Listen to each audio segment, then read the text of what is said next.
there. Thank you so much for watching our road trip with Jesus. I'm super excited that you're joining me today, and we're continuing our series. What does it mean to follow Jesus, to go on a road trip with Jesus? So we talked about leaving some things. We talked last week about having a couple friends along the journey and encouraging them along the journey.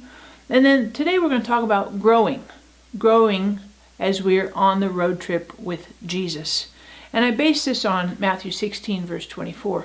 And Jesus says, if anyone wants to come after me, he has to deny himself, take up his cross, and follow me. And I want to tell you, I'd love to tell you, because you want to hear this, that following Jesus is just one gigantic party, super fun, loads of fun, enjoyable, feels good, love every second of it. But the truth of it is, that's not accurate. It's not accurate. There are times on this road trip with Jesus that are challenging and difficult, and Jesus tells us that. When you follow me, you're going to need to deny yourself and take up your cross. Deny yourself. That means that this journey, this road trip, you're going to have experiences where you're not going to get your way, and it's not time to take your toys and go home and play by yourself. It's time to deny yourself. It's not about me. This is about Jesus. This is about making Jesus first and preeminent in my life. That he's the one that's driving the minivan, steering the ship. He's the one that's in control. And take up my cross. There are times in this road trip with Jesus that it's not comfortable, it's not convenient. It doesn't feel good to my flesh. Take up my cross, the things where I'm crucified with Christ. It's no longer I that live, but Christ that lives through me. And that I let Jesus live through me. And it's not about promoting Sarah or anything like that. It's about promoting genuine Jesus.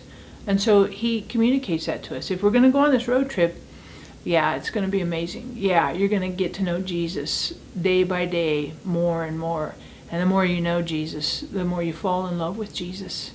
But at the same time, there's also the reality that we have to deny ourselves. We are crucified with Christ. It's no longer you or I that live, but it's Christ that lives through us. And that's what it means to be a part of this road trip.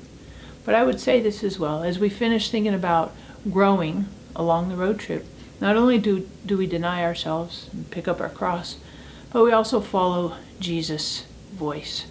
It says in John 10:27, my sheep know my voice and they follow me. That's what it means to follow Jesus, is listening for his voice, prioritizing his voice, his input. What do you want me to do today? What direction do you want me to take here? What's the choice you want me to make here? Jesus, how do you want to direct my life? In what ways would you receive more glory and honor? These are things, what it means when we go on the road trip with Jesus. And thinking about it, encouraging those who are on the journey with us, encouraging them in these things as well. Not putting them down, not shaming them, not discouraging them, but applauding. Hey, you love Jesus, me too. Let's encourage each other on. Let's stir each other on for good works in Christ. Let's go hard after Jesus and love him with all of our heart, mind, soul, and strength. That's what it means to be on a road trip with Jesus. So I just encourage you, something super important, give me some feedback, thumbs up, thumbs down. Love to have you subscribe. Thank you so much for everyone who's done that so far. It's totally fun to watch various people subscribing, so thank you. I'm super, super grateful. And then, of course, we're got to finish with a joke, because, it's kind of notorious for jokes, and maybe in the bad sense, right? But here's your joke for today.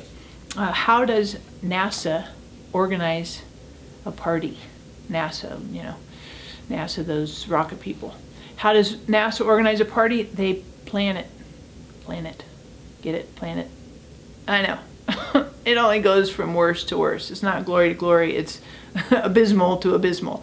Thanks again for watching. Catch you next week as we continue our series. Oh my goodness, we have something super special for you next week. You don't want to miss it. Like, seriously, I'm super excited about this because I've been praying about it.